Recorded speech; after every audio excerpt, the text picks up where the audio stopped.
Pourquoi est-ce que je sens qu'il y a une petite tension dans la salle?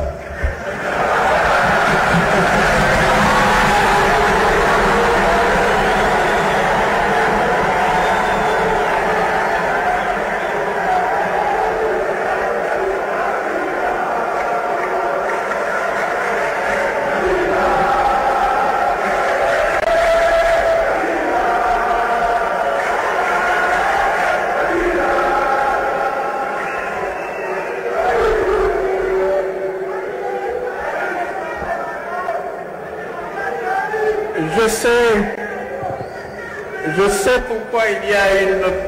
tension dans la salle, cette petite tension.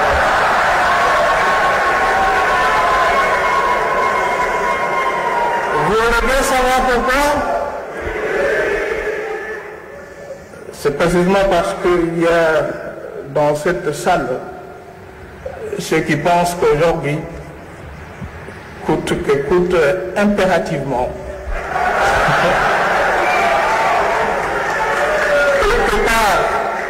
quelque part dans mon discours,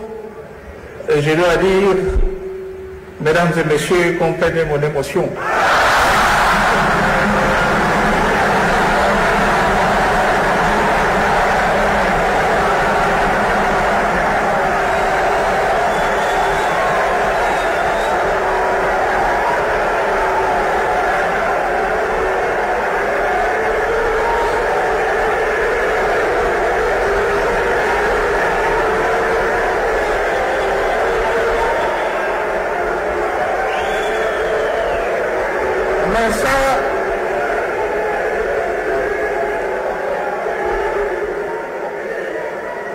Mais c'était il y a 28 ans, et je ne vous dirai pas, mesdames et messieurs, comprenez mon émotion, mais ça sera plutôt, mesdames et messieurs, comprenez ma passion pour le Congo.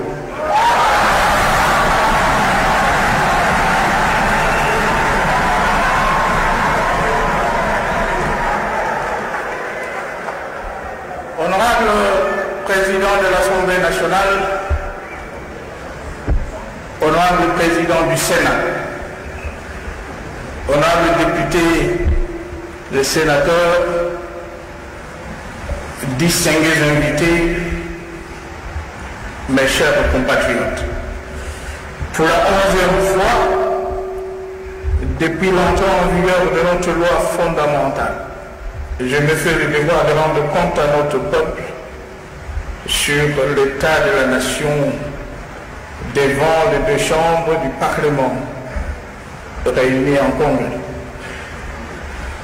Je suis particulièrement heureux que cette tradition invise en elle-même aujourd'hui la paix, la stabilité politique et économique qui règne sur le territoire national, fruit du dur labeur et des énormes sacrifices consentis, nuit et jour,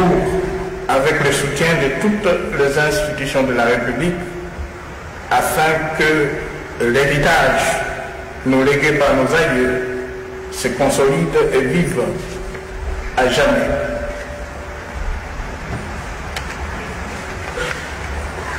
Sur le ruine hérité de la Deuxième République, des agressions et des rébellions successives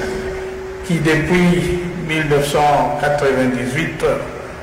avaient dangereusement menacé l'intégrité territoriale de notre grand et beau pays, désarticulé ses structures politiques et socio-économiques et plongé notre peuple dans une misère indescriptible. Nous avons réussi, par la conjugaison des efforts de tous, à faire émerger un État moderne, uni, démocratique et en pleine croissance économique. Qui aurait cru que la République démocratique du Congo, qui était devenue la risée du monde, dont on ne parlait plus qu'au passé, parce que quasi inexistante dans le concert des nations, et qui était voué en tant qu'État à une disparition programmée et certaine, pouvait, grâce aux efforts conjugués ensemble, rebondir sur la scène internationale au point d'être aujourd'hui, au plan géostratégique et économique, le centre de toutes les convoitises, des intrigues diplomatiques, voire même de complots sordides.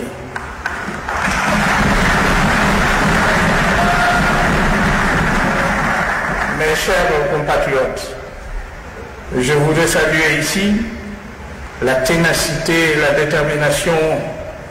avec lesquelles vous avez choisi de m'accompagner pendant toute cette période particulièrement difficile de l'histoire de notre pays, où en dépit d'une adversité tout aussi soutenue, nous avons œuvré et continuons à œuvrer ensemble pour réaffirmer haut et fort notre indépendance, notre souveraineté et notre vouloir vivre collectif. Dire non à la balkanisation de notre pays et à l'ingérence sous toutes ses formes. En dépit de nos différences d'opinion politique et de notre diversité ethnique, dont déjouant les calculs de nos adversaires, nous avons plutôt fait un ferment sans pareil de l'unité nationale. Ensemble, nous avons réunifié notre pays, hier divisé, mis en place les institutions transitoires inclusives, permis à doter notre pays par référendum d'une constitution et instaurer la démocratie en organisant en 2006 les premières élections pluralistes véritablement libres, démocratiques et transparentes de notre histoire. Avec le même élan et la même détermination, j'ai également consacré avec votre concours actif l'essentiel de mon énergie 12 ans durant à installer tous les dispositifs institutionnels posés par notre Constitution et à en assurer le fonctionnement régulier et harmonieux au niveau tant national, provincial que local, sans omettre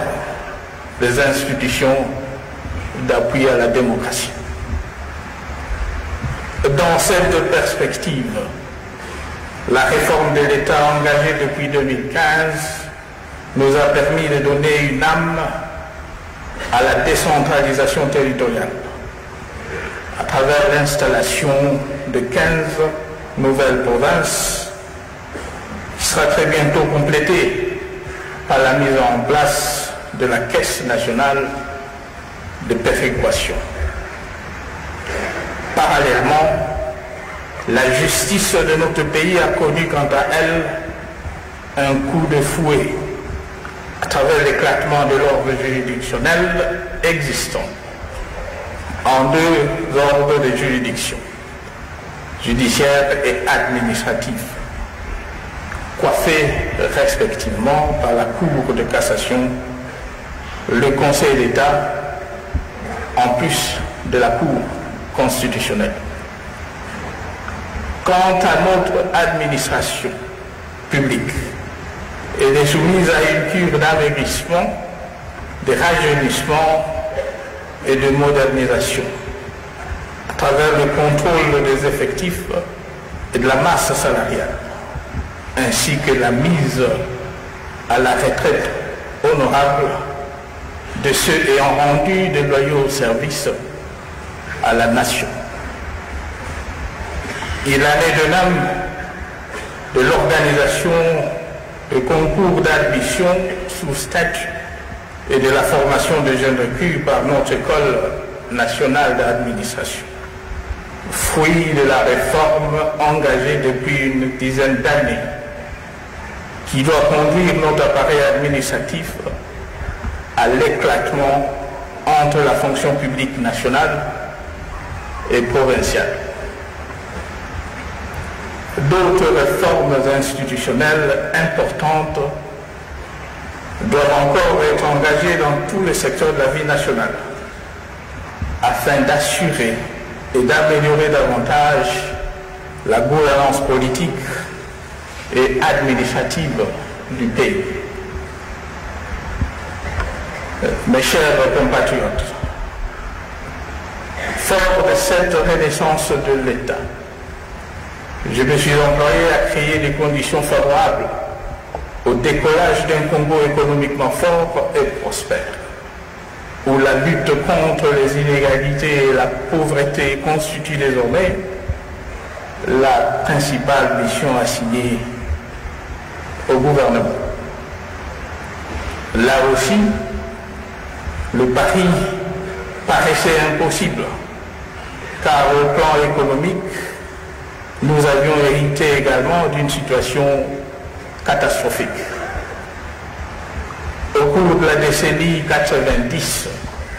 nous étions en effet plongés dans un véritable gouffre, en raison d'un marasme économique caractérisé par une dépréciation monétaire de plus de 90%, un taux d'inflation à 4 chiffres qui à un moment a dépassé le seuil de 3000%. Le déficit chronique du compte général du Trésor et la chute vertigineuse des recettes publiques au point d'en arriver à des prévisions budgétaires insignifiantes de 300 millions de dollars américains en 2001. C'est-à-dire au moment même où tout était à reconstruire en priorité et en urgence. Fort heureusement, après avoir pacifié et réunifié le pays, j'avais proposé à notre peuple un programme économique indicatif, un programme financier intérimaire sans soutien extérieur, avec pour objectif la stabilisation du cadre macroéconomique, ce qui a permis de casser l'hyperinflation et d'assurer la stabilité du taux de change, de réduire les déficits du compte courant extérieur, de résorber les arriérés de la dette extérieure et d'amorcer les réformes de la première génération. Assorti d'un plan de reconstruction axé sur les 5 chantiers prioritaires à impact direct sur la relance de notre économie et le social de nos compatriotes, ce programme avait pour ambition de mobiliser les Congolais autour de la nécessité de nous remettre au travail en vue de recréer la richesse nationale et d'assurer la satisfaction de nos besoins de base, à savoir les infrastructures, l'éducation et la santé, l'emploi, le logement, l'eau et l'électricité. Mes chers compatriotes, grâce aux efforts de tous, nous avons conjuré le sort de nombreuses vies passées sur certaines routes d'intérêt national, en restaurant l'autorité de l'État, en réunifiant notre territoire à travers un programme de réhabilitation d'un réseau routier minimal de près de 23 000 km, devant régler l'ensemble des chefs-lieux de province, assorti de la modernisation de la voirie de ce dernier. L'exécution de ce programme se poursuit à ce jour et a atteint 27 000 km de réseau routier praticable, dont 24 480 en terre et 3 400 revêtus, au moyen de matériel et des équipements acquis, dont nous avons doté l'ensemble de brigades provinciales d'office de route, avec l'accompagnement de certains partenaires bilatéraux et multilatéraux. À cela s'ajoute l'amélioration de la navigation sur le fleuve Congo à la faveur des unités flottantes construites ou réhabilitées. La relance du trafic ferroviaire grâce à l'acquisition de plusieurs locomotives et voitures pour la Société nationale des chemins de fer et de la Société commerciale de transport et de port. La relance de la Compagnie nationale aérienne, la restauration du parc automobile de transport en commun, public et privé, la construction ainsi que la réhabilitation de nombreux hôpitaux, centres de santé, écoles, le tout selon la vision de la révolution de la modernité. Aussi, en vue de réduire notre déficit client en matière énergétique et améliorer le taux de desserte en énergie électrique, de nombreux chantiers ont été ouverts à travers le pays, allant de la réhabilitation de turbines de la centrale d'Inga à l'implantation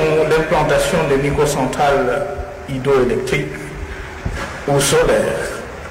en passant par la construction de barrages de Zongo, de Kakobola et de Katende, dont les travaux sont en séjour à l'étape du lancement de la construction des lignes de transport et distribution, sans compter des structures semblables financées par le secteur privé. Ce faisant, nous assumons également notre part de responsabilité dans la lutte contre les effets néfastes du réchauffement climatique, dont nous sommes victimes, et réitérons notre volonté de garder notre leadership dans la gestion de cette problématique au plan régional et international en tant que deuxième massif forestier du monde.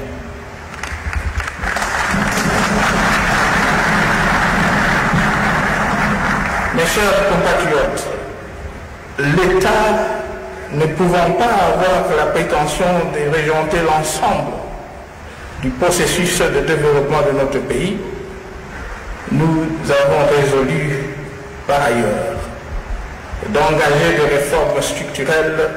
volontaristes de notre secteur économique. Conséquence de l'option de la libéralisation de l'économie,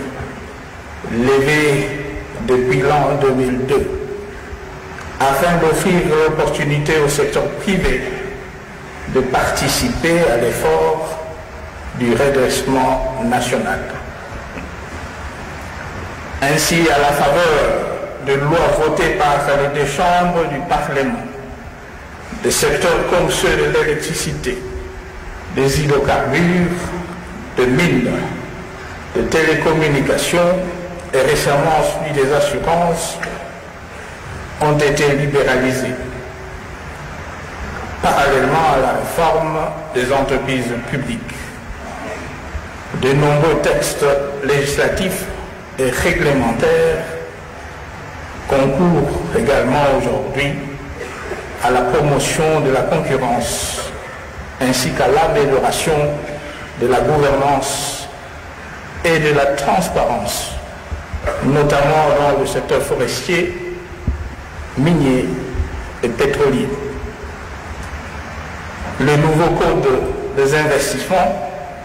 et celui des marchés publics, la loi sur les tribunaux de commerce et les textes réglementaires mettant en place les différentes structures de régulation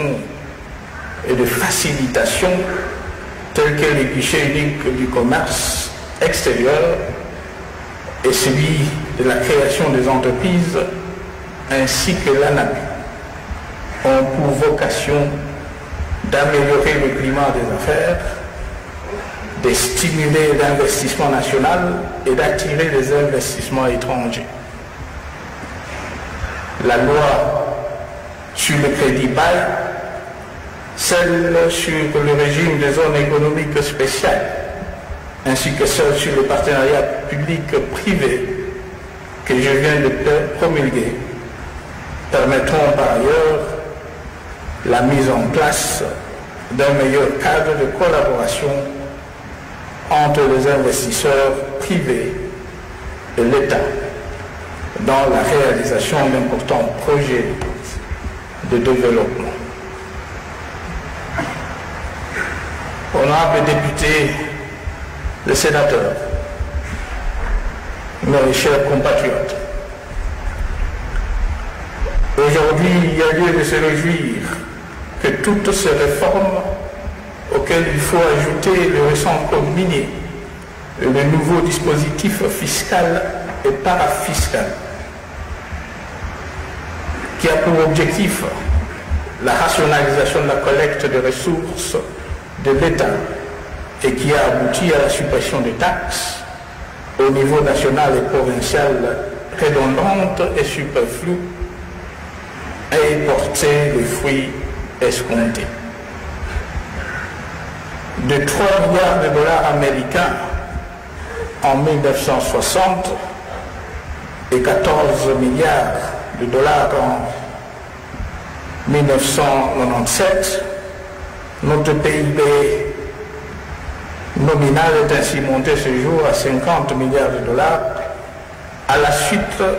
de la croissance économique dont le rythme est passé pendant la même période de 1% en 1960, moins de 5%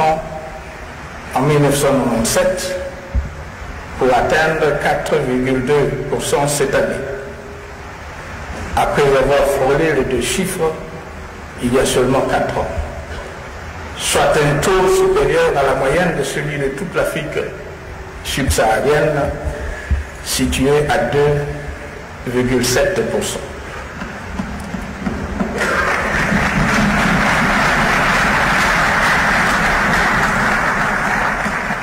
Quoique encore insuffisant, au regard des légitimes ambitions du Grand Congo, le budget de l'État en ressources propres, qui était de 25 millions de dollars en 1960 et 581 millions de dollars en 1997, est remonté aujourd'hui à plus de 4,6 millions de dollars américains. Alors que les réserves internationales sont-elles passées de 62 millions de dollars en 1960 à 62,8 millions de dollars en 1997, avant d'atteindre 1,150 milliard de dollars en 2018. Cette heureuse perspective est consolidée par le redressement du solde brut d'opinion favorable des chefs d'entreprise, passé à près de 18% en mars de cette année, contre moins de 14%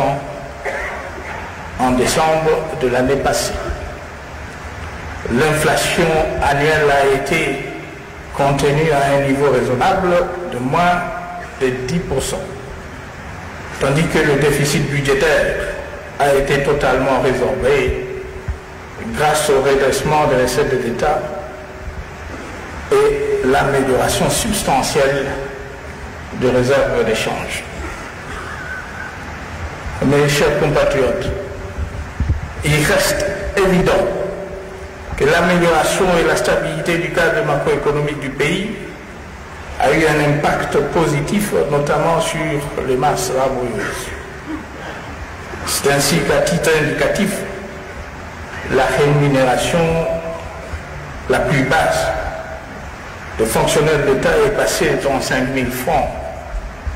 congolais en 2010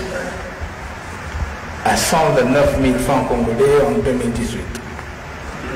Et celui du rang le plus élevé de 61 000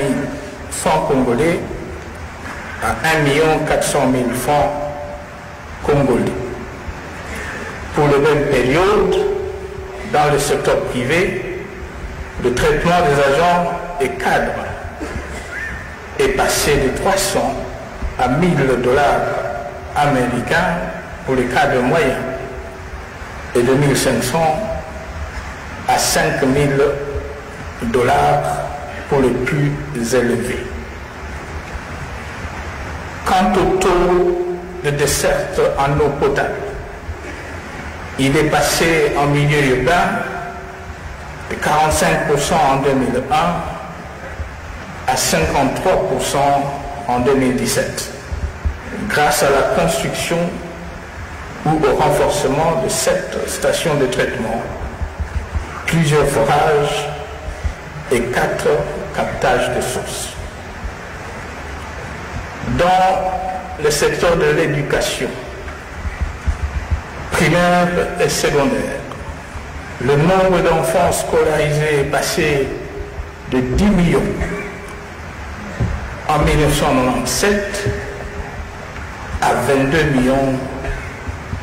en 2018, soit un taux d'accroissement net de plus de 100%.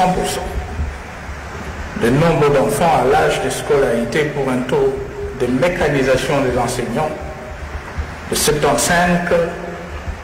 contre 40% en 1997. Au niveau de l'enseignement supérieur et universitaire, le nombre d'étudiants a connu un taux d'accroissement triennal de 140% de 2006 à 2018. Dans le domaine de la télécommunication, le taux de la couverture nationale est passé de 5% en 2001 à 50% de la population en 2018.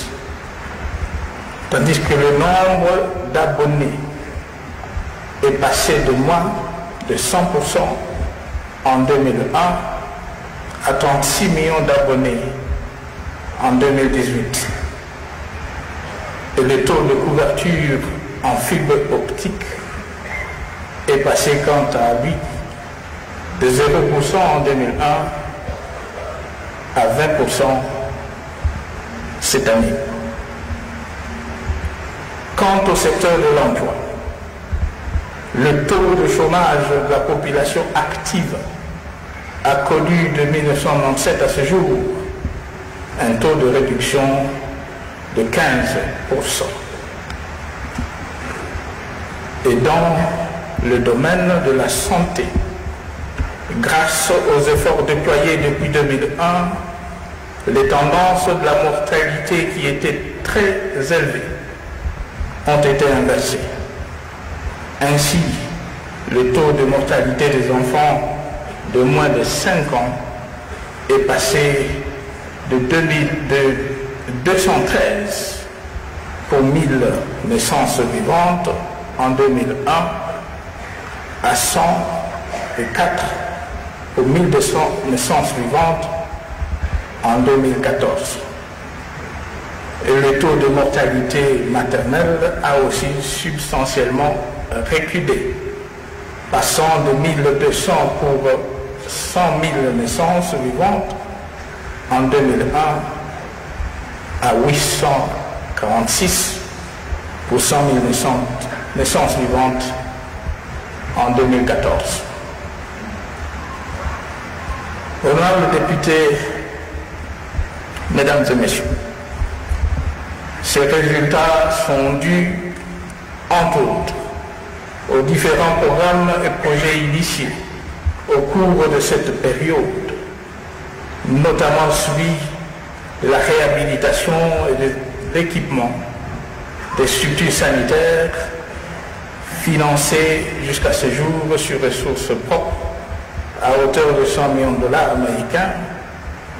et qui a couvert 1000 centres de santé et 132 hôpitaux généraux de référence. En même temps qu'étaient lancés les travaux de construction de 1000 autres centres de santé, dans l'optique de doter chacun de 145 territoires du pays d'au moins un centre de santé moderne. C'est aussi grâce à cet investissement et à l'expertise accumulée pendant plusieurs années par les cadres nationaux, dont la contribution a été en son temps fortement appréciée sur le continent, en Guinée, en Sierra Leone et au Libéria, que la riposte en un temps record contre les dernières épidémies de la maladie à virus Ebola de Mweka en 2007 à Bikoro cette année a été rapide, bien organisée et efficace. J'en profite pour saluer la contribution, notamment sous la forme d'accompagnement logistique, dont nous avons bénéficié de partenaires extérieurs à l'occasion de ripostes organisées contre ces fléaux. Honorables députés et sénateurs, mesdames et messieurs, n'en déplaise à ceux qui ne voient que ce qui reste à faire, mais jamais ce qui a été fait.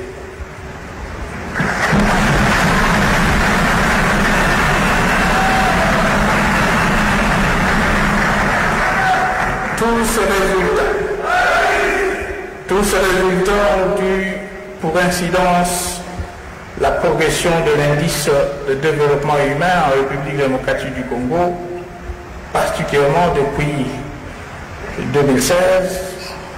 en témoigne le rapport du PNUD d'avril de cette année sur la situation économique dans notre pays. Cependant, en dépit de ce résultat, il reste vrai qu'en termes de perspective, les conditions sociales de nos populations demeurent globalement préoccupantes, en raison du seuil important de pauvreté, particulièrement en milieu ruraux et semi-urbains. Et ils devront donc rester au centre de toutes nos politiques publiques. À cet effet, en plus des efforts en cours tendant à pouvoir dans l'immédiat aux besoins essentiels de notre population, il me semble urgent d'œuvrer dès à présent à la maîtrise du taux de croissance démographique en mettant en place une politique courageuse de planification familiale qui nous permettra, dans le moyen terme, d'accéder aux dividendes démographiques en vue d'une croissance intégrée de notre pays.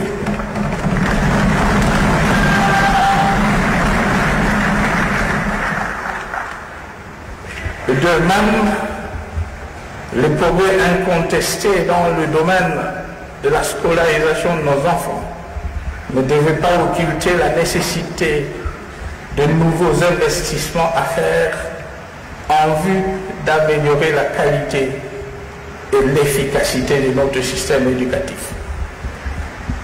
Il en est de même de la lutte contre le chômage des jeunes qui devait se poursuivre à travers la formation professionnelle de manière à stimuler l'esprit d'entrepreneuriat en nos enfants pour qu'à leur tour, avec les talents dont le bon Dieu les a dotés, ils participent à la création de la richesse nationale. Dans cette lutte, la loi sur la sous-traitance constitue avec le Fonds national de l'entrepreneuriat des jeunes qui va bientôt prendre corps un complément nécessaire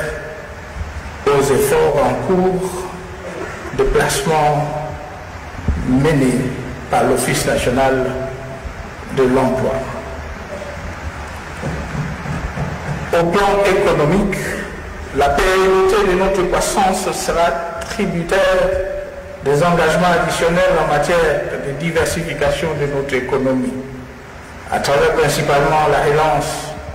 de l'agriculture, spécialement dans les filières de produits d'exportation à forte dose de valeur ajoutée et le développement de l'industrie, y compris touristique. Elle sera également fonction de la poursuite de réformes structurantes, notamment au plan fiscal, dans le cadre de l'amélioration du climat des affaires et de l'environnement sécuritaire. Elle sera fonction, enfin, de notre ténacité dans la poursuite des différents chantiers ouverts dans le cadre de la modernisation des infrastructures portuaires, aéroportuaires et ferroviaires, ainsi que les plateformes logistiques aux postes frontières qui facilitent l'ouverture de notre pays à l'économie mondiale et son retour en force sur les différents marchés internationaux, notamment de matières premières et agricoles. C'est la satisfaction de cette triple exigence qui permettra à notre pays de se mettre définitivement à l'abri des soubresauts de cours de matières premières. Mes chers compatriotes, la sécurité et la défense de l'intégrité territoriale de notre pays, voilà justement un des sujets majeurs qui ont figuré en bonne place sur la grille de mon action au cours de ces 17 dernières années. Elle devra demeurer une des priorités du pays, et ce pour des raisons évidentes. La position géographique de notre pays, au centre du continent, partageant 9 frontières avec de voisins directs. La diversité d'opinions politiques et la pluralité de nos tribus sont certes des atouts, mais aussi malheureusement des leviers sur lesquels les ennemis du Congo agissent régulièrement pour tenter de le déstabiliser, de le diviser et de se donner le moyen d'en exploiter les nombreuses ressources à ses dépens.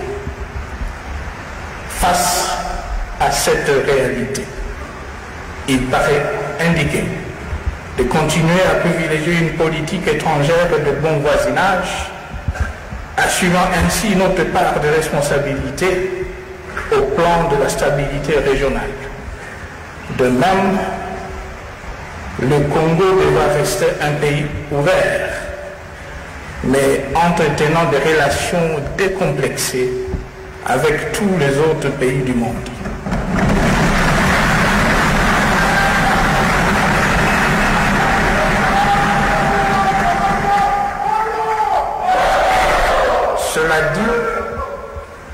Cela dit, toute naïveté dans ce domaine est suicidaire.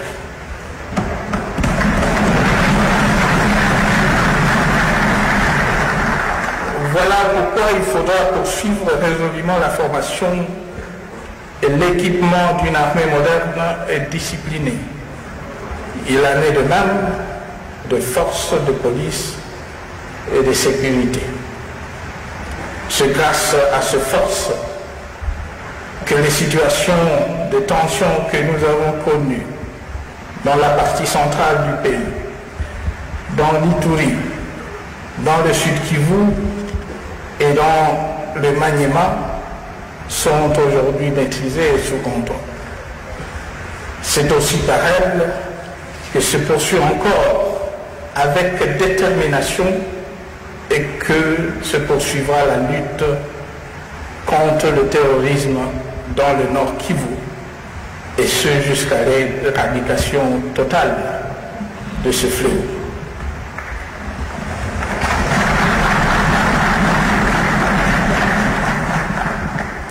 Ce dispositif de la défense de la patrie, fruit d'une réforme engagée depuis 2007, est aujourd'hui un véritable rempart contre toute agression et toute forme d'atteinte à notre sécurité intérieure. Que tous ceux qui servent la nation au sein de ce corps, souvent au péril de leur vie, reçoivent à nouveau l'hommage et la reconnaissance méritée de tout notre peuple.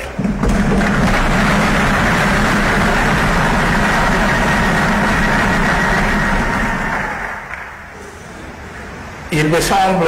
également nécessaire de redonner à notre justice son vrai rôle de régulateur de la vie sociale et de protecteur de l'ordre public, afin que l'impunité soit conjurée à jamais et que cesse la banalisation, fût-elle au nom de considérations politiques,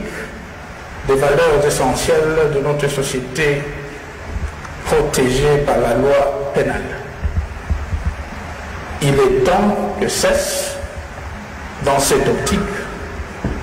toute indulgence, sinon tout laxisme, à l'endroit de ceux de magistrats qui, au lieu d'honorer leur serment, se détournent de leur vocation pour devenir de vrais facteurs d'insécurité judiciaire au sein du corps. Oui, il est temps, plus que temps, que grâce aux réformes et changements opérés, la soif de la justice fortement ressentie par notre peuple soit étanchée et que ceux qui ont choisi de faire les affaires dans ce pays aient pleinement foi en notre système judiciaire. Honorables députés, honorables sénateurs, mes chers compatriotes, dans le même ordre d'idées, je me suis employé au plan politique à promouvoir les idéaux de la démocratie, du patriotisme et de l'indépendance nationale,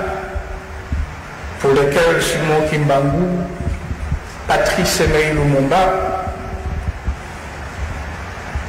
et nous Laurent Désiré Kabila ont payé de leur vie en m'assurant que la liberté publique, ainsi que la participation politique de tous, telle que garantie par la Constitution et les lois de la République, soit exercée en vue d'une seule finalité, à savoir libérer les énergies positives en vue de la cohésion nationale et du développement de notre pays. Aujourd'hui, notre modèle démocratique a fait ses preuves et tous ceux qui tentaient de s'improviser en donnant de leçons l'ont bien compris.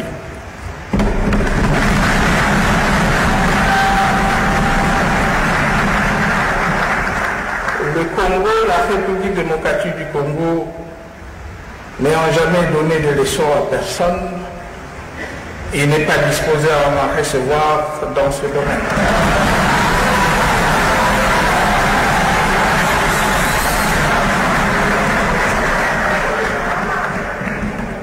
Et surtout pas de la part de ceux qui ont assassiné la démocratie dans ce pays et ailleurs.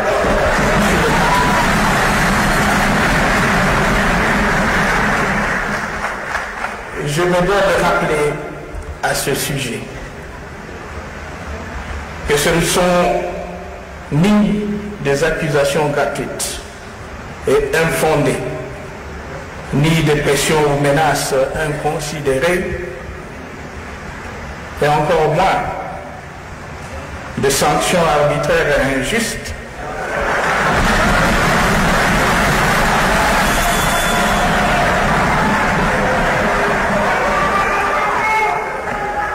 qui nous détourneront de la voie que nous sommes pourtant tracés, nous-mêmes, volontairement et librement. Le cap des troisièmes consultations électorales fixées en décembre prochain reste donc maintenue.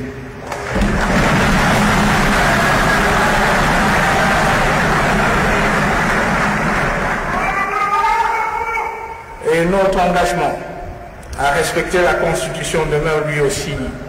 non équivoque.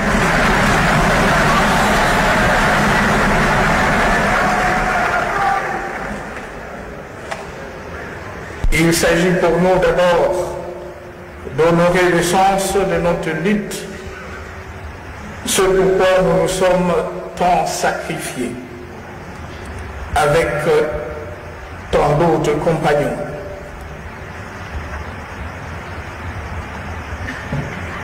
Tomber sur le champ d'honneur et à savoir redonner la parole longtemps confisquée à notre peuple et libérer ses énergies en vue de rebâtir un pays souverain et indépendant.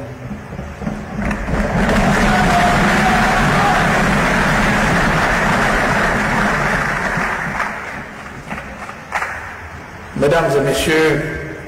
c'est pour les mêmes raisons que nous avons tenu également à affranchir notre processus électoral des contingences de financement extérieur et par conséquent des chantages.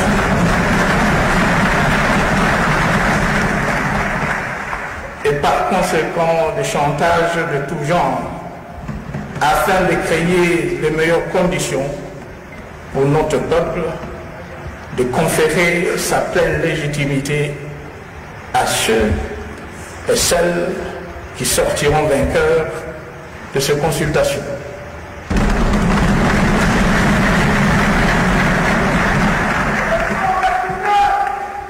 Et je réaffirme donc que désormais,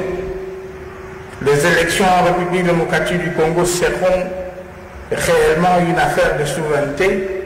et qu'elles seront en conséquence entièrement financées par l'État congolais.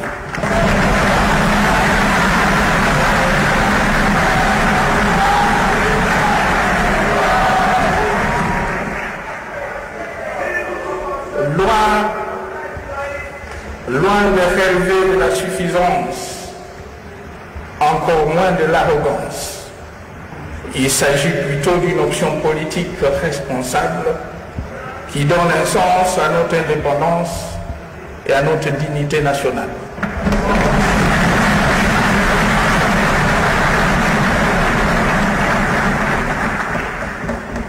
Et à cet effet,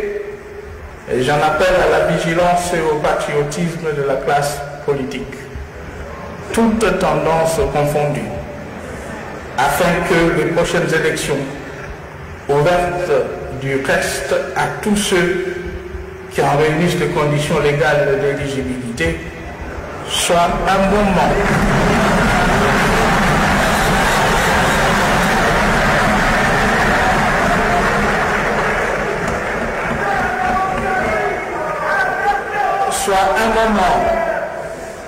un moment de célébration de la cohésion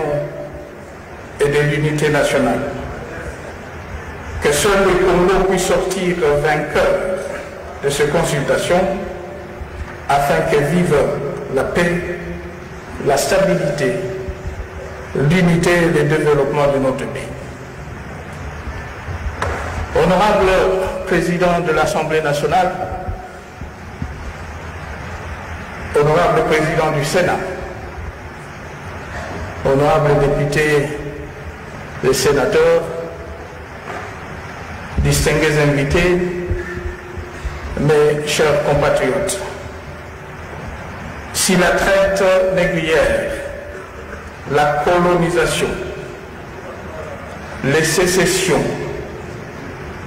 les agressions et les multiples rébellions n'ont pas eu raison de lui, grâce à l'aide de Dieu et à la détermination de tous ses fils et filles, le Congo vivra à jamais comme nation libre et comme État souverain indépendant.